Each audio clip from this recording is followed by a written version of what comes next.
Bienvenidos a El Grimorio Oculto. Hoy nos adentraremos en el inquietante mundo de las enfermedades misteriosas, aquellas que desconciertan a médicos y científicos por igual.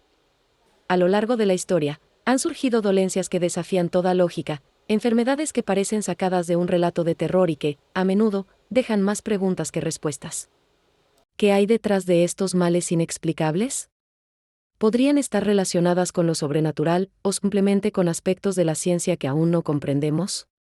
Acompáñanos en este recorrido por algunas de las enfermedades más enigmáticas que han desconcertado a la humanidad. Comenzamos con una de las enfermedades más desconcertantes de nuestro tiempo, el síndrome de Morgellons.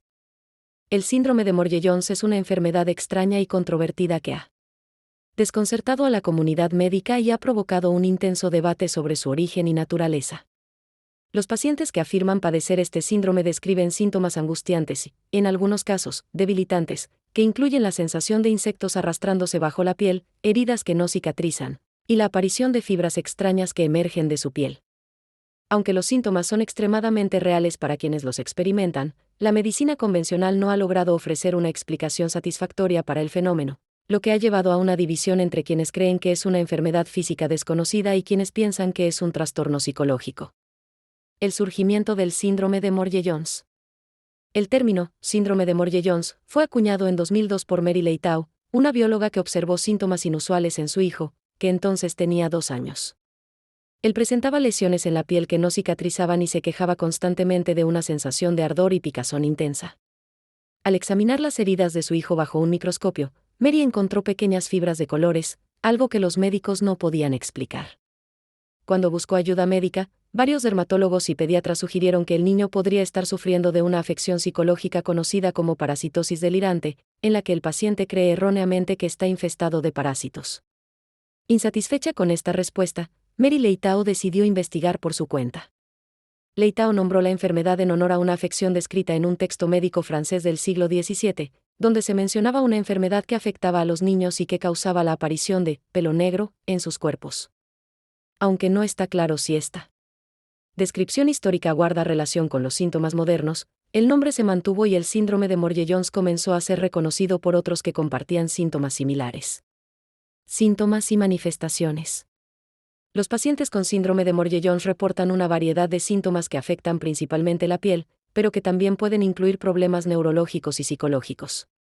Los síntomas más comunes incluyen sensación de picazón y ardor. Los pacientes describen una intensa sensación de picazón y ardor en la piel, como si insectos estuvieran arrastrándose o mordisqueando bajo su piel. Esta sensación es tan incómoda que a menudo lleva a los pacientes a rascarse hasta causar lesiones.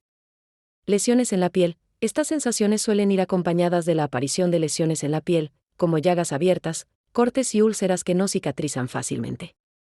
Las lesiones pueden aparecer en cualquier parte del cuerpo, aunque son más comunes en las manos, los brazos, las piernas y la cara. Fibras extrañas. Uno de los síntomas más característicos del síndrome de Morgellons es la aparición de pequeñas fibras de colores, que parecen emerger de las heridas o estar incrustadas en la piel. Estas fibras pueden ser de diferentes colores, como azul, rojo, negro o blanco, y a menudo son visibles a simple vista. Los pacientes a menudo recolectan estas fibras y las muestran a los médicos en busca de una explicación. Fatiga y dolor muscular. Además de los síntomas cutáneos, muchos pacientes reportan sentir fatiga extrema, dolores musculares y articulares, y una sensación general de malestar. Síntomas neurológicos y cognitivos. Algunos pacientes también experimentan síntomas neurológicos, como dificultad para concentrarse, pérdida de memoria, y episodios de confusión mental. Estos síntomas a veces se describen como una neblina mental. La respuesta médica y la controversia. A pesar de los testimonios de miles de pacientes, el síndrome de Morgellons no es ampliamente reconocido como una enfermedad física por la comunidad médica. La mayoría de los médicos y dermatólogos lo categorizan como una forma de parasitosis delirante o como un trastorno de somatización, donde los síntomas físicos son una manifestación de problemas psicológicos subyacentes. El Centro para el Control y la Prevención de Enfermedades, CDC, de los Estados Unidos realizó una investigación sobre el síndrome de Morgellons a raíz de las crecientes preocupaciones de los pacientes. En 2006, el CDC lanzó un estudio para determinar si los síntomas reportados eran el resultado de una nueva enfermedad infecciosa o si podían explicarse por condiciones conocidas. En 2012, Los resultados de este estudio se publicaron y concluyeron que no había evidencia de una infección infecciosa o ambiental que pudiera explicar los síntomas. El informe también indicó que las fibras encontradas en la piel de los pacientes eran en su mayoría de algodón y no mostraban signos de ser biológicamente activas. Estos resultados fueron decepcionantes para los pacientes, muchos de los cuales se sintieron desatendidos y estigmatizados. Afirmaban que los hallazgos del CDC no abordaban adecuadamente la gravedad de sus síntomas ni la realidad de su sufrimiento. Como resultado, surgió un movimiento dentro de la comunidad de pacientes, con grupos de apoyo y organizaciones que promueven la investigación independiente y el reconocimiento del síndrome de Morgellons como una condición médica real. Teorías y explicaciones alternativas. Aunque el establecimiento médico no reconoce oficialmente el síndrome de Morgellons como una entidad distinta, varias teorías han sido propuestas para explicar los síntomas reportados por los pacientes. Enfermedad de Lyme y coinfecciones. Algunos investigadores han sugerido que el síndrome de Morgellons podría estar relacionado con la enfermedad de Lyme, una infección bacteriana transmitida por garrapatas. Se ha planteado la hipótesis de que la infección crónica por Lyme o las coinfecciones asociadas podrían desencadenar una respuesta inmune anormal, que a su vez podría causarlos síntomas cutáneos y neurológicos de Morgellons. Sin embargo, esta teoría no ha sido ampliamente aceptada ni comprobada. Infecciones parasitarias. Aunque no se han encontrado pruebas concluyentes, algunos pacientes creen que los síntomas de Morgellons son el resultado de una infección parasitaria desconocida. Esta teoría se basa en las sensaciones de picazón y movimiento bajo la piel, aunque los análisis microscópicos y los exámenes médicos no han detectado la presencia de parásitos en la mayoría de los casos. Factores ambientales. Otra teoría sugiere que el síndrome de Morgellons podría estar relacionado con la exposición a toxinas ambientales o contaminantes. Según esta hipótesis, ciertas sustancias químicas podrían desencadenar una reacción adversa en el cuerpo, causando la aparición de las fibras y los síntomas cutáneos. Trastorno psicocutáneo. La explicación más comúnmente aceptada entre los médicos es que el síndrome de Morgellons es un trastorno psicocutáneo, una condición en la que el estrés psicológico se manifiesta a través de síntomas físicos en la piel. Esta teoría sugiere que los pacientes podrían estar experimentando una forma de trastorno obsesivo-compulsivo o parasitosis delirante, y que las fibras encontradas en las lesiones podrían ser el resultado de manipulación repetida o contaminación ambiental. La perspectiva de los pacientes. Para quienes sufren del síndrome de Morgellons, la enfermedad es muy real y su impacto en la vida diaria puede ser devastador. Muchos pacientes describen una pérdida de calidad de vida, ya que los síntomas les impiden realizar actividades cotidianas, mantener relaciones sociales, e incluso trabajar. La falta de reconocimiento médico y la percepción de ser desestimados como locos o delirantes solo aumenta el sufrimiento. Los pacientes a menudo recurren a la automedicación o a tratamientos alternativos en un esfuerzo por aliviar sus síntomas. Algunos han encontrado alivio temporal con antibióticos, medicamentos antiparasitarios o tratamientos tópicos. Aunque estos enfoques no han demostrado ser efectivos de manera consistente. Las comunidades en línea y los grupos de apoyo han proporcionado un espacio vital para que los pacientes compartan sus experiencias y busquen comprensión mutua. A través de estas redes, muchos encuentran consuelo y validación en la conexión con otros que experimentan síntomas similares. Conclusión. El síndrome de Morgellons sigue siendo uno de los enigmas más grandes de la medicina moderna. Aunque la comunidad médica en su mayoría considera que se trata de un trastorno psicológico, la experiencia de los pacientes y la naturaleza desconcertante de los síntomas sugieren que aún queda mucho por descubrir.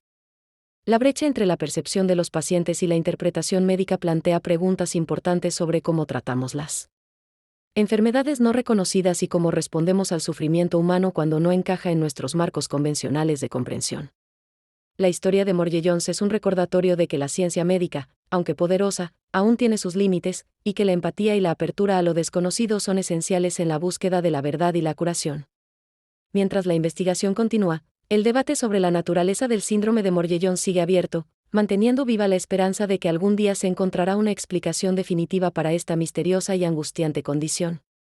En la década de 1920, el mundo fue testigo de un brote de una enfermedad tan misteriosa como devastadora, la encefalitis letárgica, también conocida como la enfermedad del sueño. Es una enfermedad neurológica misteriosa que apareció de manera explosiva en la década de 1910 y principios de la década de 1920, afectando a millones de personas en todo el mundo. A pesar de su impacto devastador, la enfermedad sigue siendo uno de los enigmas médicos más desconcertantes de la historia. la enfermedad, que dejó a muchos de sus sobrevivientes en un estado de parálisis y catatonía, ha sido tema de investigación y especulación durante más de un siglo, pero su causa sigue siendo desconocida, y no ha habido brotes significativos desde entonces. El surgimiento de la enfermedad. El primer brote significativo de encefalitis letárgica fue registrado en 1917 por el neurólogo austrohúngaro Konstantin von Economo, quien describió la enfermedad como una encefalitis epidémica, que causaba una inflamación severa en el cerebro. Economo observó que los pacientes sufrían de una intensa somnolencia, que a menudo progresaba a un estado de letargo profundo, del cual muchos no podían despertar sin estímulos externos. Este síntoma principal le dio a la enfermedad el apodo de enfermedad del sueño, aunque es importante señalar que esta afección no tiene relación con la enfermedad del sueño africana, causada por el parásito Trypanosoma brucei. Entre 1917 y 1928, la encefalitis letárgica se extendió por todo el mundo, alcanzando proporciones epidémicas. Se estima que más de 1 millón de personas fueron afectadas, y aproximadamente un tercio de los casos resultaron fatales. Aquellos que sobrevivieron a menudo quedaron con secuelas neurológicas graves, que variaban desde la parálisis hasta un estado catatónico prolongado, similar al parkinsonismo, síntomas y progresión de la enfermedad. La encefalitis letárgica se presentaba de manera diversa, con síntomas que afectaban principalmente el sistema nervioso central. Los síntomas más comunes incluían somnolencia extrema y letargia. Los pacientes experimentaban una somnolencia abrumadora, que no se aliviaba con el sueño. Podían dormir durante días o semanas, y en algunos casos, la somnolencia se transformaba en un estado de letargo profundo, en el que los pacientes permanecían inmóviles y no respondían a los estímulos. Trastornos del movimiento. Muchos pacientes desarrollaban una rigidez muscular extrema y dificultades para moverse, síntomas que recordaban al parkinsonismo. Estos trastornos del movimiento incluían temblores, lentitud en el movimiento, bradicinesia y una postura encorvada. Algunos pacientes también experimentaban movimientos oculares anormales, como la mirada fija o la incapacidad para mover los ojos. Problemas de comportamiento y cognitivos. La enfermedad también afectaba el comportamiento y la cognición. Algunos pacientes desarrollaban psicosis, con alucinaciones y delirios, mientras que otros sufrían cambios de personalidad drásticos, que incluían irritabilidad, apatía o euforia inapropiada. También se reportaron casos de pérdida de memoria y confusión mental.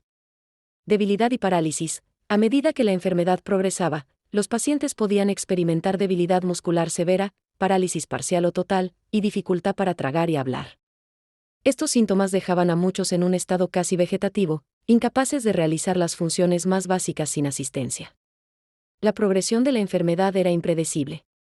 Algunos pacientes se recuperaban espontáneamente después de un periodo de letargo, mientras que otros entraban en un estado de catatonía del cual nunca salían. En muchos casos, la enfermedad era mortal, con los pacientes sucumbiendo a infecciones secundarias o fallos orgánicos causados por la inmovilidad prolongada. La investigación médica y las teorías causales. La aparición repentina y devastadora de la encefalitis letárgica desconcertó a los médicos e investigadores de la época. Konstantin von Economo, quien fue uno de los primeros en describir y estudiar la enfermedad, propuso que la causa podría ser una infección viral que afectaba el cerebro. Observó que la enfermedad parecía atacar preferentemente el tronco encefálico, una región del cerebro que regula funciones vitales como el sueño, la respiración y el movimiento. La teoría de que la encefalitis letárgica era causada por un virus se mantuvo como la explicación predominante durante muchos años. Sin embargo, a pesar de los esfuerzos de numerosos investigadores, nunca se identificó un patógeno específico asociado con la enfermedad. Algunos estudios posteriores han sugerido que podría haber sido una enfermedad autoinmune desencadenada por una infección viral, en la que el sistema inmunológico del cuerpo ataca por error las células cerebrales. Esta hipótesis se basa en la idea de que una infección viral, como la gripe, podría haber causado una reacción cruzada en el sistema inmunológico, provocando inflamación y daño en el cerebro. Otra teoría que ha sido considerada es la relación de la encefalitis letárgica con la gripe de 1918 a 1919. Algunos investigadores han propuesto que la enfermedad podría haber sido una complicación neurológica de la gripe, que fue causada por el virus H1N1. Sin embargo, esta conexión no ha sido confirmada, y muchos expertos creen que, aunque ambas enfermedades ocurrieron en el mismo periodo, no estaban directamente relacionadas. Además de las teorías infecciosas, se han sugerido otras posibles causas, como la exposición a toxinas ambientales, o la posibilidad de que la enfermedad fuera una manifestación de una condición neurológica degenerativa. Sin embargo, ninguna de estas teorías ha proporcionado una explicación concluyente. Las secuelas y el impacto a largo plazo. Una de las características más trágicas de la encefalitis letárgica fue el impacto a largo plazo en los sobrevivientes. Muchos de los que sobrevivieron a la fase aguda de la enfermedad quedaron con discapacidades neurológicas severas, que afectaron su calidad de vida de manera significativa. La rigidez muscular y los trastornos del movimiento que desarrollaron algunos pacientes fueron similares a los síntomas del parkinsonismo, una condición que afecta el control motor y es causada por la degeneración de las células dopaminérgicas en el cerebro. En los años posteriores al brote de encefalitis letárgica, algunos pacientes que habían sido catatónicos durante décadas experimentaron breves periodos de despertar, cuando se les administraron medicamentos dopaminérgicos como la L-Dopa, un precursor de la dopamina. Este fenómeno fue documentado por el neurólogo Oliver Sacks en su libro Awakenings, Despertares, publicado en 1973. En este libro, Sacks describe cómo algunos pacientes que habían estado en un estado vegetativo durante años mostraron una mejoría notable, aunque temporal, al recibir tratamiento con L-Dopa. Estos episodios de despertar fueron seguidos por una recaída en el estado catatónico, lo que subrayó la naturaleza compleja y devastadora de la enfermedad. El trabajo de Sacks y la historia de estos pacientes fueron más tarde llevados al cine en la película Awakenings 1990, protagonizada por Robin Williams y Robert De Niro, lo que ayudó a sensibilizar al público sobre la enfermedad y su impacto.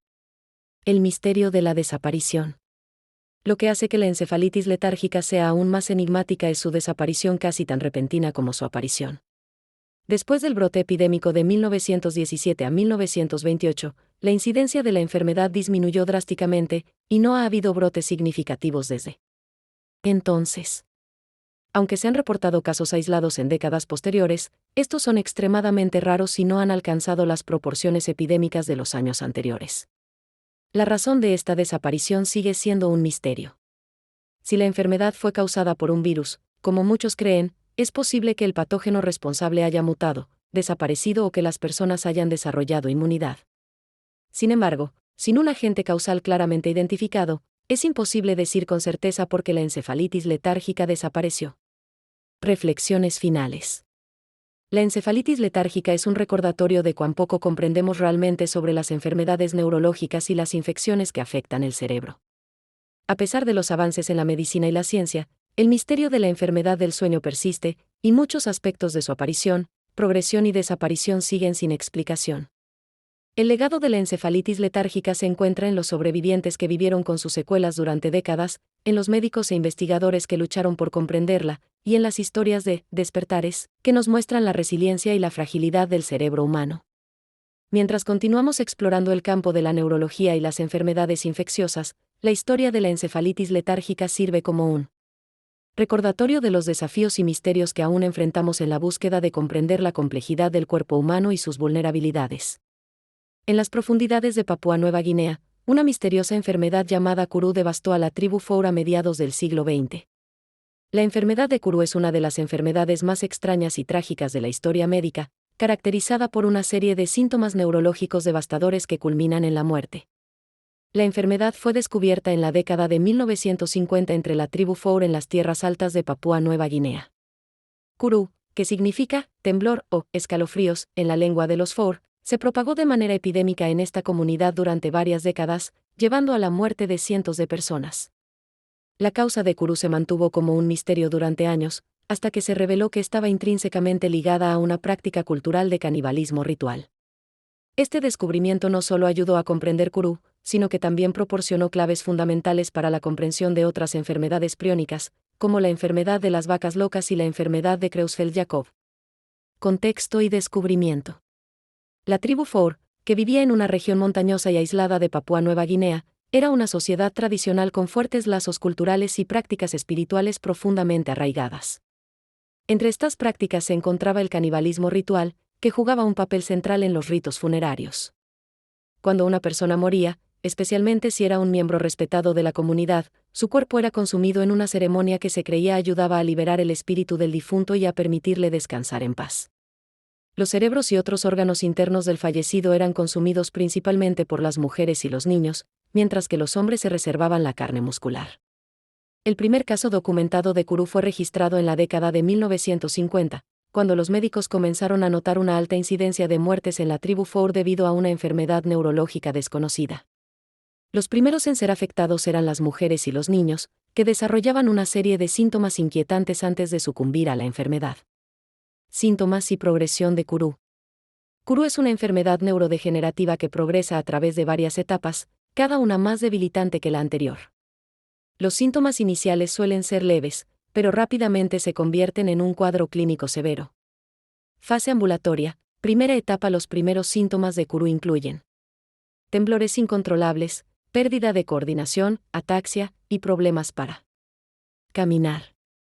Los afectados también pueden experimentar dolores de cabeza y dolores en las articulaciones, aunque siguen siendo capaces de moverse y realizar algunas actividades diarias. Fase sedentaria. Segunda etapa. A medida que la enfermedad progresa, los síntomas se agravan.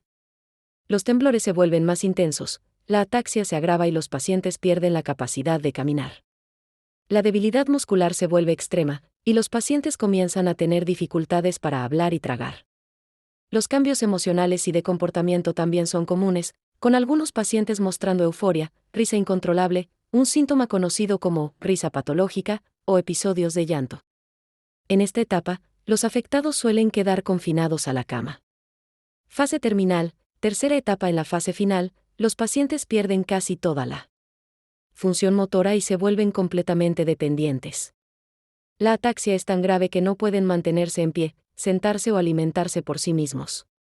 La demencia avanza, y los pacientes a menudo caen en un estado de coma antes de morir. La muerte generalmente ocurre entre 3 meses y 2 años después del inicio de los síntomas, dependiendo de la rapidez con que avanza la enfermedad. El curso de Kuru es implacable y siempre fatal. No existen tratamientos conocidos para detener o revertir la progresión de la enfermedad, y todos los afectados eventualmente sucumben a las complicaciones derivadas de la pérdida de función neurológica, como infecciones secundarias, desnutrición o insuficiencia respiratoria. Investigación y descubrimiento del mecanismo de Kuru. El misterio de Kuru atrajo la atención de médicos y científicos de todo el mundo. En la década de 1950, el Dr. Vincent Sigas, un médico que trabajaba en Papúa Nueva Guinea, y el Dr. de Carleton Gajdusek, un virólogo y pediatra, comenzaron a estudiar la enfermedad en profundidad. Gajdusek, en particular, desempeñó un papel crucial en la investigación de Kuru y su eventual comprensión. Al observar la distribución de Kuru en la población Four, los investigadores notaron que afectaba principalmente a las mujeres y a los niños, quienes eran los principales consumidores de los cerebros y otros órganos en los rituales de canibalismo. Esta correlación sugirió que la enfermedad podría estar relacionada con la ingestión de tejido cerebral humano. Sin embargo, aún no estaba claro cómo se transmitía Kuru y qué la causaba. La clave para resolver el misterio llegó cuando los investigadores realizaron autopsias en las víctimas de Kuru y examinaron el tejido cerebral bajo el microscopio. Descubrieron que los cerebros de los afectados presentaban una característica esponjosa, con numerosas vacuolas, pequeños agujeros, que daban al tejido cerebral un aspecto similar a una esponja. Este hallazgo indicaba que Kuru era una enfermedad neurodegenerativa, similar a otras encefalopatías espongiformes transmisibles, como la enfermedad de Creutzfeldt-Jakob en humanos y la encefalopatía espongiforme bovina, conocida como enfermedad de las vacas locas, en ganado. Gajdusek postuló que Kuru era causada por un agente infeccioso que no era ni un virus ni una bacteria, sino algo más pequeño y resistente. Este agente, más tarde identificado como un prión, es una proteína mal plegada que induce a otras proteínas normales en el cerebro a adoptar una conformación anormal, lo que lleva a la acumulación de proteínas mal plegadas y la destrucción progresiva del tejido cerebral. En un experimento crucial, Gajdusek y sus colegas demostraron que Kuru podía ser transmitida a monos inyectándoles tejido cerebral infectado, lo que proporcionó una prueba contundente de que la enfermedad era transmisible y que el prión era el agente causante. Por sus descubrimientos, Carleton Gajdusek fue galardonado con el Premio Nobel de Fisiología o Medicina en 1976. La interrupción del brote de Kuru. El descubrimiento de que Kuru estaba relacionado con el canibalismo ritual fue un factor decisivo en la lucha contra la enfermedad. A medida que los misioneros y el gobierno colonial de Australia comenzaron a trabajar en la región, se implementaron esfuerzos para educar a la población Four sobre los peligros del canibalismo y para poner fin a la práctica. Gracias a estas intervenciones, el canibalismo ritual se redujo significativamente en la década de 1950 y se erradicó por completo en la década de 1960. Como resultado, la incidencia de Kuru comenzó a disminuir gradualmente. Sin embargo, debido al largo periodo de incubación de la enfermedad, que puede durar de 5 a 30 años o más, continuaron apareciendo casos de Kuru durante varias décadas más. El último caso conocido de Kuru fue reportado a principios de la década de 2000, lo que marcó el fin de la enfermedad como una amenaza significativa para la población FOR. Sin embargo, la historia de Kuru sigue siendo un testimonio de cómo las prácticas culturales pueden tener un impacto profundo en la salud y cómo la comprensión de estas interacciones puede conducir a avances científicos cruciales. Kuru y su relación con otras enfermedades priónicas. El estudio de Kuru no solo resolvió un misterio médico en Papúa Nueva Guinea, sino que también abrió una nueva área de investigación en la medicina y la biología. El descubrimiento de los priones como agentes infecciosos fue revolucionario y cambió la comprensión de las enfermedades neurodegenerativas. Los priones, a diferencia de cualquier otro agente patógeno conocido, no contienen material genético, como ADN o ARN, sino que son proteínas mal plegadas que pueden inducir a otras proteínas a mal plegarse de la misma manera. Además de Kuru, los priones son responsables de una serie de otras enfermedades neurodegenerativas en humanos y animales, conocidas como encefalopatías espongiformes transmisibles, EET. Entre estas se encuentran enfermedad de Creutzfeldt-Jakob, SJ, una enfermedad priónica rara y fatal. En humanos que causa demencia, ataxia y otros síntomas neurológicos. La SJ puede ser esporádica, hereditaria o adquirida a través de la exposición a tejido cerebral o nervioso infectado. Enfermedad de las vacas locas, encefalopatía espongiforme bovina, una enfermedad priónica que afecta al ganado y que puede ser transmitida a los humanos a través del consumo de carne contaminada, lo que causa una variante de la SJ conocida como VSJ. Scrapie, una enfermedad priónica que afecta a las ovejas y cabras, caracterizada por cambios de comportamiento, ataxia y prurito, rascado compulsivo. El estudio de Kuru y otras enfermedades priónicas ha llevado a un mejor entendimiento de los mecanismos moleculares que subyacen a estas enfermedades y ha generado nuevas preguntas sobre la naturaleza de las proteínas y la biología del plegamiento proteico. Impacto cultural y lecciones de Kuru. La historia de Kuru es un recordatorio poderoso de cómo las prácticas culturales pueden influir en la salud pública. En la tribu FOR, el canibalismo ritual no solo era una práctica espiritual profundamente significativa, sino también una forma de mostrar respeto y amor por los muertos. Sin embargo, esta práctica llevó sin saberlo a la propagación de una enfermedad mortal que afectó a varias generaciones. El cese del canibalismo ritual en la tribu FOR, impulsado por la educación y la intervención externa, es un ejemplo de cómo la adaptación cultural puede ser clave para la erradicación de enfermedades. Al mismo tiempo, la historia de Kuru resalta la importancia de abordar las prácticas culturales con sensibilidad y respeto al trabajar en salud pública. Conclusión. Kuru es una enfermedad que dejó una marca indeleble en la historia de la medicina, tanto por su impacto devastador en la tribu FOR como por las revelaciones científicas que surgieron de su estudio. Aunque ya no representa una amenaza, el legado de Kuru sigue vivo en la investigación continua sobre priones y enfermedades neurodegenerativas. La historia de Kuru es también una lección sobre la intersección entre cultura, biología y salud, y cómo la comprensión profunda de estas conexiones puede conducir a descubrimientos que salvan vidas.